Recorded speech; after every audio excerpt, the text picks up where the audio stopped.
Okay, so what I wanted to talk about was the evolution of religious structures and organizations so that we can sort of understand why they are the way they are today, how they got there, and kind of why it works. I think it's something that's overlooked. And there's a psychological or biological aspect to this, which has quite a lot to do with evolution.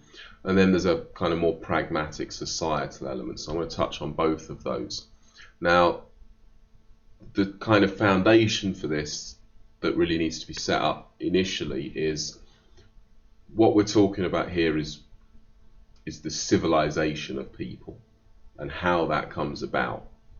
And it takes this kind of strange religious form, which I get is a little bit strange, but it seems to work. And so we're just going to explore why it worked and what the stepping stones were to get to where we are today, which is this kind of weird abstract form, let's say. So from a societal perspective, fundamentally, when you're creating a society, you need something at the center, which is what people kind of unite around and they agree on. And from that, you kind of debate and you move out from that. And so the further out from the thing that you take at the center, the more it's debatable or subject to opinion or personal preference. But right in the center is something that everybody agrees on. And the natural thing for animals is that this tends to be the alpha. So whoever in a group of animals, if they're sharing territory, they're going to exist in a dominance hierarchy. And there's something at the top of the dominance hierarchy, and what's there tends to be the alpha animal of the group. And so what it is that they all agree on is who's boss, essentially. And that keeps the peace within society of animals. But that can work with humans. That's essentially the totalitarian dictator of the extreme end. And they can be a benevolent totalitarian dictator. It's just if the thing that everybody agrees on is who's boss, then that's it. That's essentially why kings and so on were the original sort of method of government, was you had an absolute monarch, and they could have a peaceful relationship with the people, or they could have a very tyrannical relationship with the people. But what they agreed on was who was in charge. Now, the way that kind of evolved was, first of all, if the thing that everybody agrees on is who's in charge, and then the enemy, whether that's the world, nature, or whether it's another group that is coming at you, whatever. If something bad happens for the group and the person who they agree on is in charge dies, let's say, then they've lost the thing at the center that they agree on. And so you cut off the head and the body doesn't know what to do. So it kind of kills the whole of society too easily. So it's not very practical. And so what people tried to do was have something that couldn't really be killed. And so that's where kind of like totem poles come in. Like, so your real ancient tribes, they kind of got the idea that the person at the top was subservient in some way to some kind of higher order. And that was kind of symbolically represented in a totem pole or whatever. So that's kind of the early societal religion, is that basically what you're basically saying is that the person in charge isn't a person, but rather a spirit of leadership. That's one way of thinking of it. And so whoever's in charge should basically be acting out this spirit of leadership. You could think of it as a really primitive version of like the office of president. And so whoever's in the office, that's the president. So there's a kind of spirit of president. So when someone says that a certain individual president isn't presidential, what they mean is they're not acting out the spirit of president well enough for that person, at least. So the issue when you do that physically, when it's a physical totem pole or whatever, is that that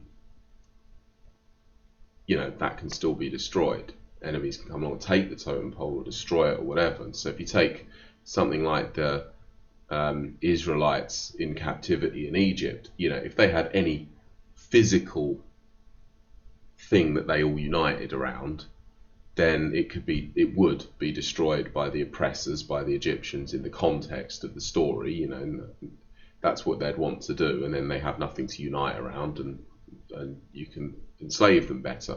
But the idea, the story is that they keep their God for 300 years, even though they're in captivity, and so that's where the practical benefit, I would say, of the kind of where we've arrived at with the God being essentially not real, in a material sense, that we've managed to abstract what should be at the top of the dominance hierarchy to such an abstract sense that it's not actually real. And that has quite a lot of practical benefits. One of which is nobody can destroy it. Another one is it's eternal. And so it can last multiple generations down. And it needs to be kind of fleshed out. But there's this big idea that exists, which is that the king or whoever is actually subservient to God. And I talk a little bit about that on the separation of church and state, so I don't want to get too confused with that. But let's just say that things like divine right to rule and so on are a way of perverting a system that's designed to prevent exactly that. It's designed to say, look, the thing in charge of the dominance hierarchy that we live in is not the person who appears to be the boss. They're temporary, but there's an eternal principle or spirit of leadership that is at the top of the hierarchy. And it's quite sophisticated. It's not simplistic. You know, the simplistic thing is that the dominant chimp is the dominant chimp. It's much more sophisticated to abstract the idea of dominance and power from any individual chimp and say this is the spirit of the leader of our civilization, and we will look up to anyone who is able to embody that spirit. But the spirit is what we're looking for. That's really sophisticated, and I think you need that in the context of, well, what's the alternative? You can see it in a really secular way with the American Constitution, or any written constitution. In Britain we don't have one, where the president, for example, is subservient to the Constitution. So it's a specified and written principle, and they're subservient to it. And the original idea was that it was an articulated principle, but it wasn't as explicit. It was put more in an artistic form. And there are pros and cons to both. With a written sort of legal binding principle like a written constitution, a legal text, the advantage is everybody knows exactly where they stand. The disadvantage is that it can be overly rigid, and so, you know, you have all these sort of confusion around how you would the government keeps shutting down in America, for example. You know, it might not necessarily be the most perfect thing, so you've got no kind of leeway to kind of judge what should be done in a certain situation beyond following these set of rules. But the advantage is everybody knows what the rules are. In a more religious society, the advantage is that the principle can flex around the given situation, and there's more room for people to debate how the principle should be applied in the current situation. And people still do this. You know, one of the things that people talk about a lot, the politicians at the moment with, you know, coronavirus going on and stuff, is how will history judge us? You know, and that's not that different than saying how will God judge us. It's like, how will the spirit of our society from outside this moment in time watching us judge our actions? It's like that, you know, it's the same kind of high level abstract thinking.